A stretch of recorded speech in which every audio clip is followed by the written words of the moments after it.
함께 하시죠. 아멘. 할렐루야. 오늘은 창세기 2장부터 11장까지를 생각하면서 은혜를 나누게 합니다. 하나님께서 에덴 동산에 아담과 하와를 창조하시고 선악과를 먹지 말라, 먹으면 정령 죽으리라 경고하셨는데, 뱀의 유혹을 못 이기고 선악과를 먹고 타락하게 됐다. 그래서 추방됐다. 스토리는 다 알잖아요, 그죠? 다 아는 스토리를 또 얘기할 필요가 있느냐. 처음 믿는 사람들한테는 필요할 수 있죠. 아직 안 믿는 사람들에게도 필요할 수 있고. 저는 이미 믿어가지고 마루 닳도록 창세기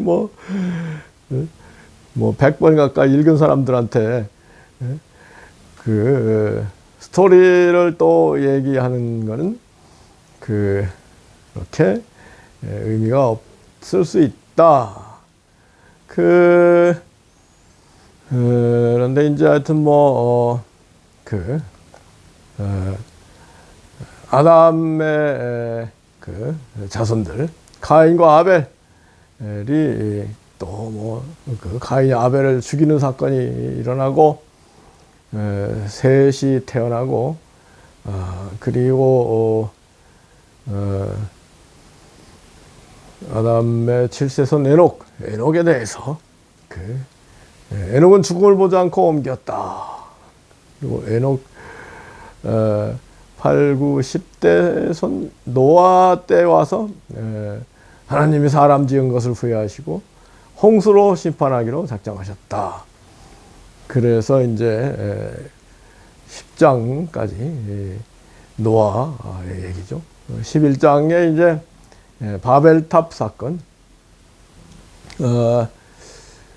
이런 걸 보면은 에덴 동산이 아마 메소포타미아 문명이 있었던 티그리스 유프라데스 강가에 있었을 것이다. 그래서 12장부터 이제 아브라함 얘기가 나오는데, 아브라함을 메소포타미아 지방에서 불러내셔서 가나안 땅으로 현재 이스라엘 쪽으로 부르시는 그런 내용들이 나오는 걸 보면은, 메소포타미아 지방, 지금의 이라크 지방이죠. 그 지방에 원래 에덴 동산도 있었고, 거기에 홍수 심판 후에도 거기에 정착했다가, 그리고 바벨탑 사건도 거기에서 일어나고, 그런 것으로 어렴풋이 짐작을 할 수 있죠. 그런데 이제 창세기 2장부터 11장 가운데 확실히 알아야 될 내용은 아담과 하와를 창조하셨다. 아담과 하와가 타락했다. 그리고 아담과 하와를 에덴 동산에서 추방하기 전에 여인의 후손이 사탄을 박살낼 때가 올 것이다. 그런 구원의 약속을 주셨다. 창세기 3장 15절, 이 유명한 원시복음이라고 하는데요.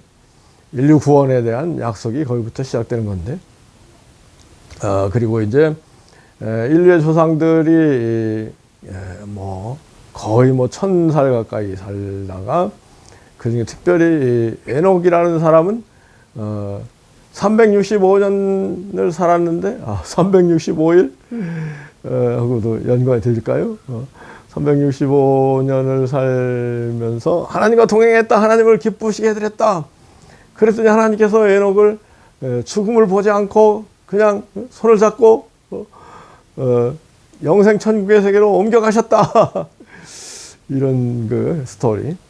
그러다가 이제 제약이 관영하니까 노아의 시대에 홍수 심판을 작정하셨는데, 노아는 당대 의인이다. 그래서 노아로 하여금 방주를 만들게 하시고, 방주에 노아 부부와 자녀 아들 셋과 자부 셋 8사람이 타게 하시고, 거기에 또 수많은 짐승들을 태웠다. 그리고 나서 그 홍수 심판이 내려서 거의 뭐 비가 막 40일 동안 쏟아져서 산이 하나도 보이지 않았다.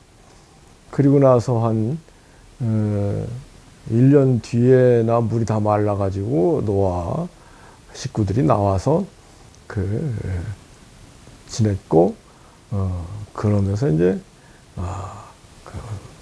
바벨탑을 막 노아 후손들이 바벨탑을 쌓다가 하나님이 이 사람들이 말이 하나니까 못할 일이 없겠구나 하고 내려오셔서 말을 흩으셔서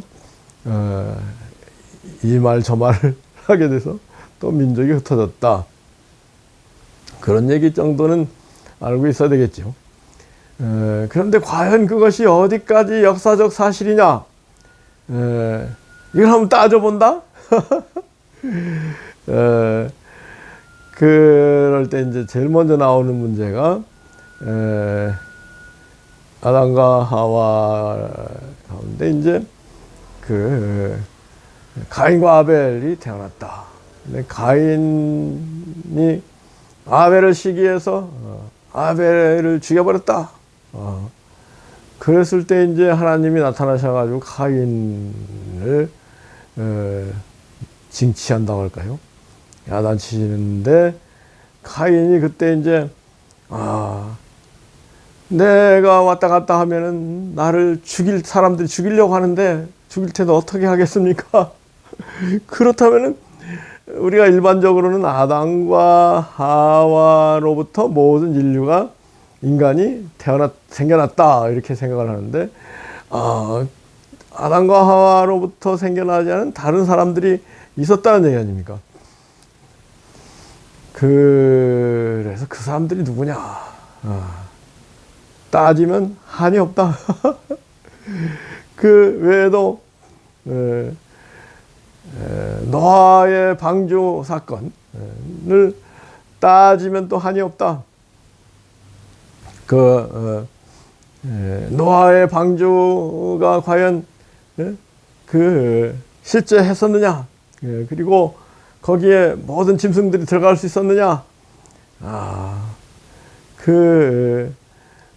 다음에 이제 노아의 홍수 이후에 이제 인간의 수명이 급격히 줄어들기 시작해가지고 아브라함은 그래도 190세까지 165세까지 여튼 뭐 아브라함, 이삭, 뭐 야곱도 114살까지 뭐 살지 않습니까? 수명이 갑자기 줄어들었다. 뭐 이런 어디까지 그게 사실이냐, 역사적 진실이냐? 이걸 따질 수 있느냐? 따질 수 있다고 생각을 하는 사람들이 이제 뭐 일부 창조과학회라는 걸 만들어가지고 이렇게 설명을 하는데요. 제 결론은 그렇습니다. 따지면 따질수록 의문이 꼬리를 물고 일어나기 때문에 오히려 안 따지는 게 좋을 수 있다. 아니 당신은 늘 따지면서 믿으라가면서 또 갑자기 안 따지는 게 좋다고 얘기합니까? 그러는데 제가 나름대로 창세기 2장부터 11장까지 스토리를 어디까지 진실인가를 한번 따져보려고 연구를 했는데요. 따지면 따질수록 더 의문이 일어나고, 그래서 굳이 이게 진실이고 허구냐 이런 걸 따질 필요가 있겠느냐 그런 생각이 들었어요. 결론적으로 창세기뿐만 아니라 창세기 11장뿐만 아니라 뒤에 나오는 12장 이하의 이야기들, 아브라함과 이삭과 야곱과 요셉의 이야기죠. 그 다음엔 출애굽기, 모세의 영도 아래 이집트에서 장정만 60만 명, 그러니까 뭐 거의 200만 명이 막 동물들, 가축들을 거느리고 막 모든 재산을 가지고 홍해 바다를 건널 수 있었겠느냐? 건널 수 있었다 뭐 생각할 수도 있죠. 따지면은 한이 없더라고요. 레위기, 민수기, 신명기 뭐 레위기의 그 어떤 동물 짐승 가운데 굽이 있고 되새김질하는 짐승은 먹되 굽이 없거나 되새김질을 안 하는 짐승 먹지 말아라 그러는데 거기에 보면은 토끼는 되새김질을 안 하는 짐승인데 하여튼 뭐 몇 가지 짐승이 실제하고 부합하지 않는다 그런 얘기들이 있어요. 그러니 창출 내민신에 관한 얘기들, 이런 얘기들이 있구나. 그렇게 알면 족하지. 이 어디까지 진실 어디까지 허구냐 따질 수도 없고 따질 필요도 없다. 구약 스토리가 되게 그런 거 아닐까요? 그 뒤에 나오는 여호수아 사사기, 뭐 다윗에 관한 사무엘 상하, 뭐 열왕기 상하, 뭐 역대 상하, 뭐 에스더라는 왕비가 진짜 있었느냐, 뭐 다니엘이라는 사람이 진짜 있었느냐, 뭐 따지면 한이 없다.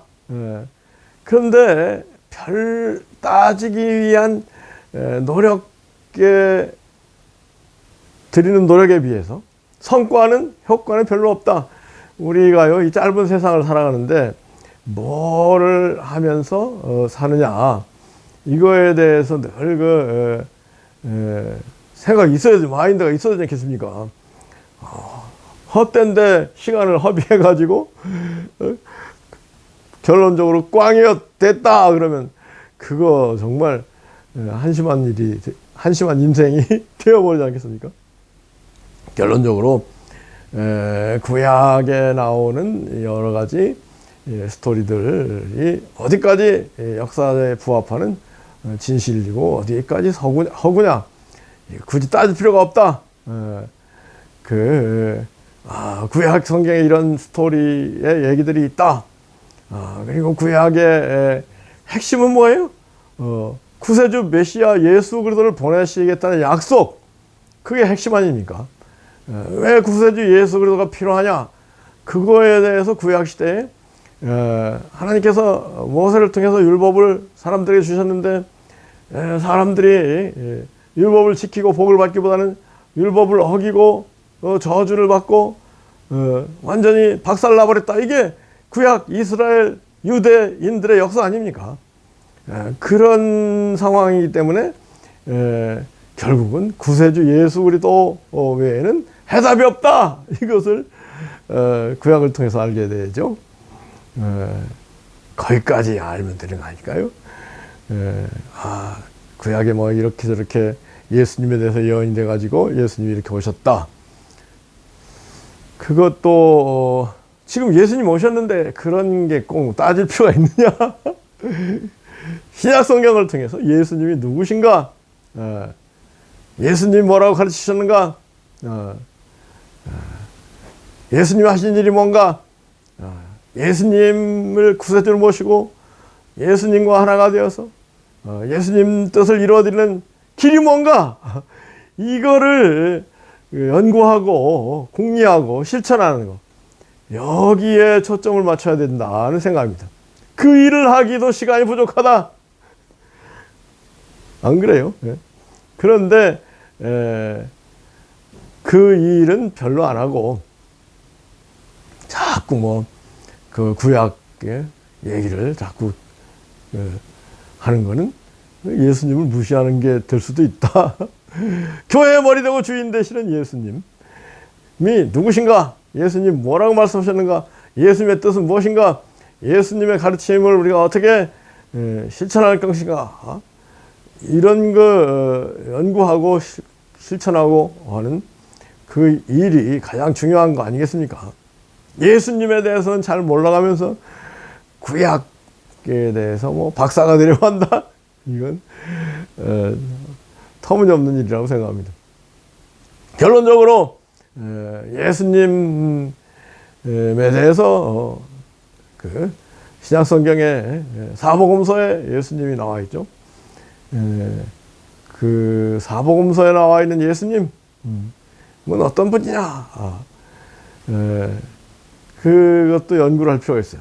사복음서 자체를 따져볼 때, 그 마태복음에서는 이제 예수님이 베들레헴에 사시다가 베들레헴에서 태어나셨다. 그러니까 그리고 이집트로 피난 가셨다. 그런데 돌아와서 나사렛에 가서 사셨다. 이런 스토리잖아요. 근데 이제 누가복음에는 원래 나사렛에서 사셨다. 그러다가 호적하기 위해서 베들레헴에 왔다가 거기에서 예수님이 탄생하시고 그리고 나사렛에서 돌아가서 사셨다. 이런 거 부합하지 않는 기록들 어디까지 진실이고 어디까지 허구냐, 이것도 한번 따져볼 필요는 있지만 굳이 따져볼 필요가 뭐가 있느냐. 예수님이 동정의 마리아를 통해서 태어나셨고 태어나신 장소는 베들레헴 구약의 베들레헴에서 메시아가 태어날 것이다 예언됐기 때문에 그렇게 마태복음 누가복음에 기록이 된 거거든요. 그리고 이제 주님께서 나사렛에서 자라시고 활동은 나사렛 옆 동네 갈릴리 바닷가의 가버나움에서 주로 활동하셨다. 그리고 30 가까이 됐을 때부터 공생애가 시작돼서 침례요한의 침례를 받으시고 광야에 나가서 40일 동안 금식하시고 그리고 드디어 회개하라 천국에 가까웠다 선포하시고 그 천국 복음을 선포하고 제자들을 가르치시고 사람들의 질병과 장애를 온전케 하시고 그리고 마침내 인류 구원의 사명을 완성하기 위해서 십자가에서 희생의 제물이 되어서 돌아가셨지만 부활하시고 40일 동안 사람들과 함께 있다가 40일 뒤에 승천하시면서 성령을 보내실 것이다.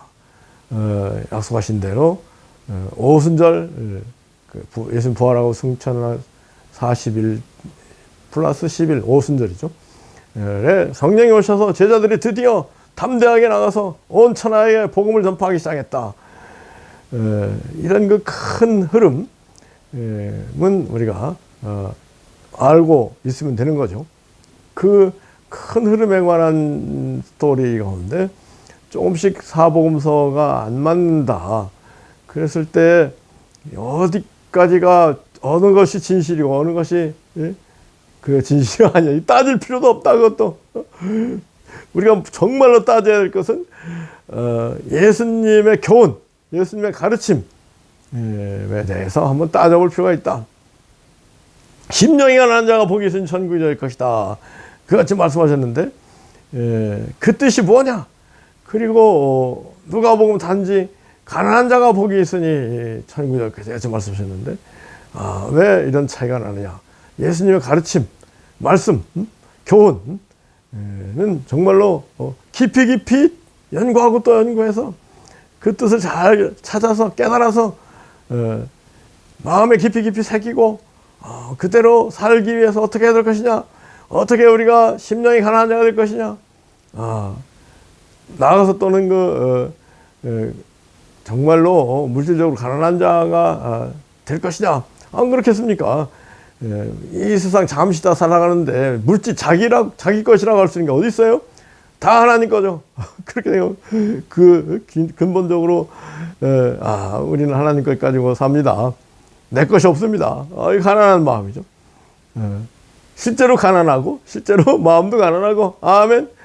이런 걸 잘 헤아리고 따지고 그래서 예수님 가르침 안에 머물면서 우리 마음 가운데 천국이 임하는 그와 같은 체험을 하는 것이 중요하다. 예수님에 대해서도 잘 몰라가면서 자꾸 다른 데로 가는 건 그건 별로 바람직하지 않다. 그럼 사도 바울은 어디까지 우리가 연구를 해야 될 것이냐? 사도행전에 이제 사도 바울 얘기가 막 펼쳐지잖아요.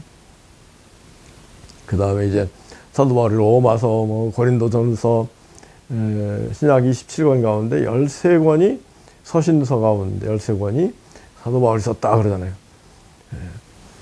그 사도 바울의 그 교훈은 그렇습니다. 예수님이 메시아 구세주로 오셔서 인류 죄를 속죄하기 위해서 십자가에서 죽으시고 부활하시고 승천하시고 다시 오실 것이다.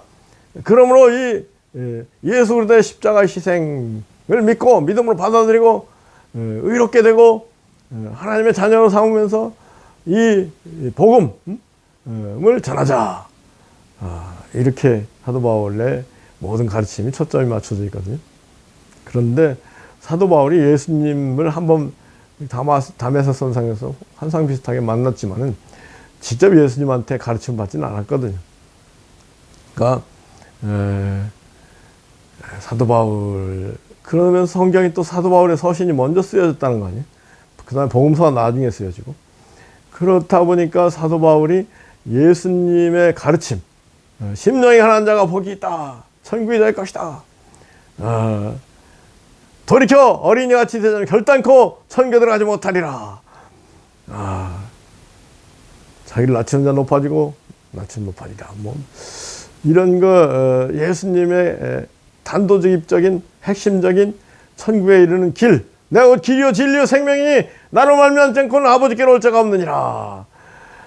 이런 거 사도 바울이 듣지 못한 예수님의 복음 할렐루야. 에도 불구하고 사도 바울이 놀라운 그 영적인 세계, 신령한 세계에 대해서 기록을 해나가고 있는데, 그건 뭐 아멘을 받으면 되겠죠. 근데 사도 바울의 한계가 세 가지 한계가 있다. 첫째는 여자들은 교회에서 잠잠하라. 당시 시대가 이제 남성 위주의 사회이기 때문에 여자들이 교회에서 설치면은 이거 완전히 엉망진창이 되어버리기 때문에 그렇게 한 걸로 보이잖아요. 그 다음에는 노예들은 상전에게 굴복하라. 그 노예제도를 인정했어요. 당시 상황에서 노예들 들고 일어나서 주인을 뒤엎어라 그러면 이게 어떻게 되겠습니까? 세 번째는 왕권 신수설이라 해가지고 모든 권세 권력은 위로부터 하나님 신으로부터 수여된 것이므로 굴복하라. 이 세 가지. 지금 기준으로 보면은 여자가 교회 잠잠하라 말이 안 되잖아요. 노예들은 굴복하라. 왕권은 모두 위로부터 왔다. 그래가지고 민주혁명, 민주화가 되고 자유 세계로 나가는 데 있어서 이 왕권 신수설이 굉장히 장애가 됐어요. 무슨 얘기냐면은 프랑스 혁명이 그 영국이 당시 이전에 민주주의가 확립되기 이전에 민주주의는 뭐예요?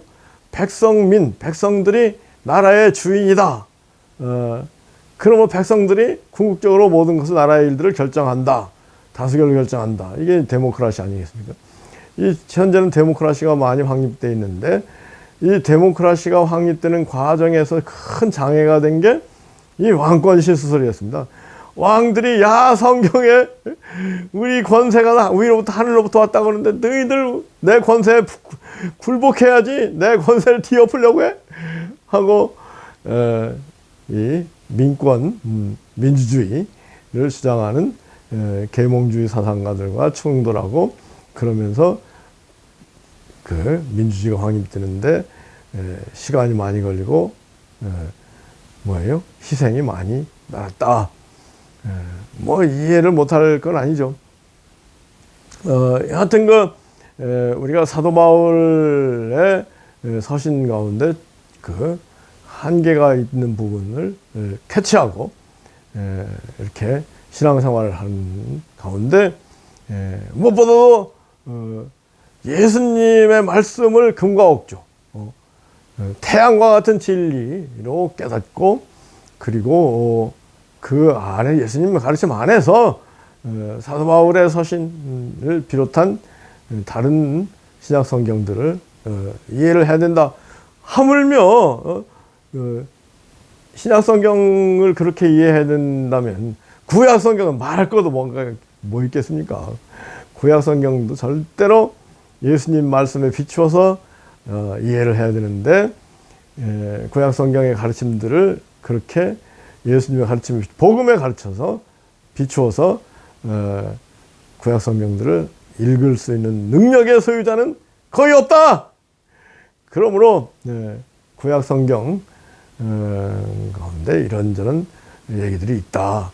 그 정도로 알면은 된다고. 그런데 이제 시편, 잠언, 전도서 같은 뭐 아주 뭐 현대에도 우리 경험이 될 만한 겸손해야 된다, 부지런해야 된다, 이런 거 성결해야 된다, 이런 가르침들은 참 또 좋은 가르침들이 있죠. 구약을 완전히 무시하자 그런 얘기는 아닙니다. 구약을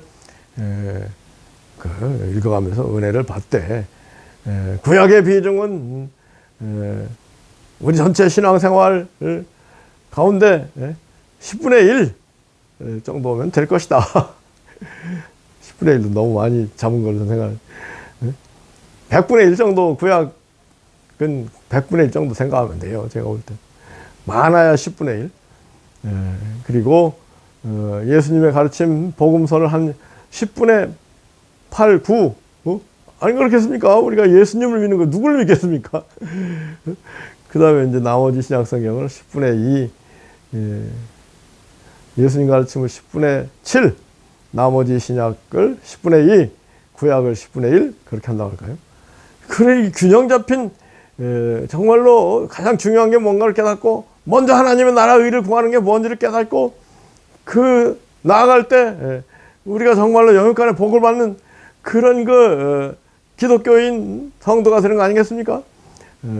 이거를 잘 모르고 그냥 2000년 기독교 역사가 흘러왔다고 할까요? 그래서 가톨릭이든 개신교든, 구약 성경은 전부 성경이다, 정경이다. 그래가지고 신약과 똑같이 봐야 된다. 그런 비중을 똑같이 봐야 된다. 그러니까 오히려 구약 성경이 분량이 많기 때문에 신약의 3배 가까이 되기 때문에 그렇게 했다가는 구약 성경을 믿는, 안 그렇습니까? 유대교를 믿는 게 돼버리지 예수를 믿는 게 안 된다. 이거는 참 심각한 문제다.